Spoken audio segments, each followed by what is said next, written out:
Military homecomings always trigger emotion. We made it, we made it. Citizen soldiers reunite with family after serving in Iraq. I love you. But for these Indiana National Guard members, including Sergeant First Class David Moore, seeing him in uniform, I wish I was him. homecoming did not mark the end of the fight.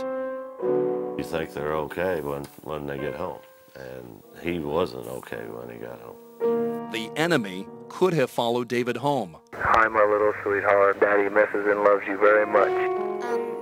Well, it talks. A teddy bear reminds Riley Weissite of her dad. Because he's smiling, and I miss his smile a lot. Her father was a platoon leader, a 20-year veteran of the Guard.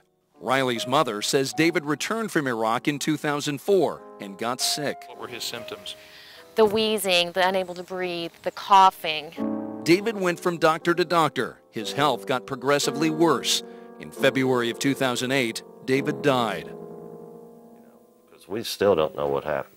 No doctor can tell us why he got sick or nothing. His death certificate reads chronic interstitial lung disease, but David's family considers it a mystery. A mystery this man thinks he has solved. Ed Black lives in rural Arkansas, but he spent several months in Iraq working alongside the Indiana National Guard. He thinks the answer to David Moore's death might be written on this tank.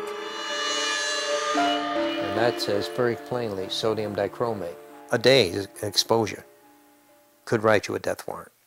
Just one day's exposure. Ed Black was the health and safety coordinator at the Karmat Ali Water Treatment Plant. His company, KBR, was contracted to rebuild the facility after the U.S. invaded Iraq in 2003 and toppled Saddam's regime. The soldiers guarding the plant were from Indiana. Ed Black says he was warned about grenades in the equipment, but was not told another enemy was hiding, an enemy that can cause cancer. That is another one of the drainage ditches full of sodium dichromate in solution. Ed Black said many of the soldiers and workers began having nosebleeds and difficulty breathing. That's when he sounded the alarm bells. According to Black, KBR management called him a troublemaker, said the chemical was nothing more than a mild irritant, told everybody to get back to work, and then forced Ed Black to resign.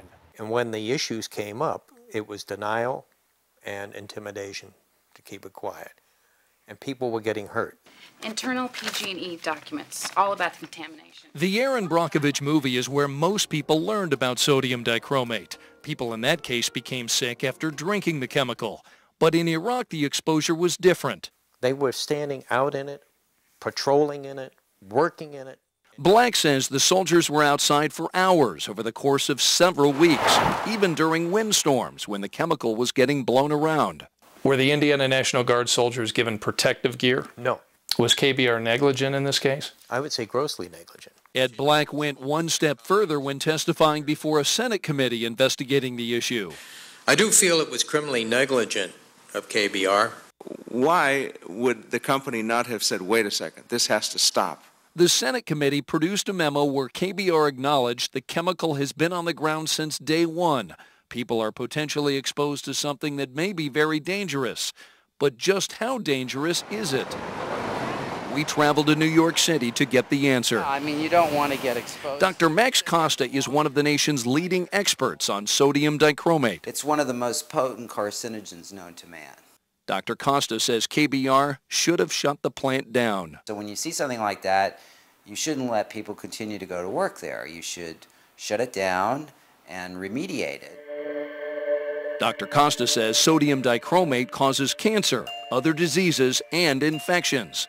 So is it possible, even likely, that David Moore's chronic interstitial lung disease was triggered by exposure to sodium dichromate? If he happened to be in an area that had very high concentrations of it, and he was outside a lot and just breathed very small particles of it, it's possible that it could have caused this.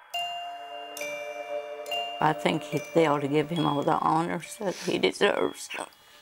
David Moore's daughter and family are grieving and questioning. Was there an enemy in Iraq David was not armed to fight? She wants answers. She wants to know why her daddy's not here. He went over a very healthy man, and he came back very sick.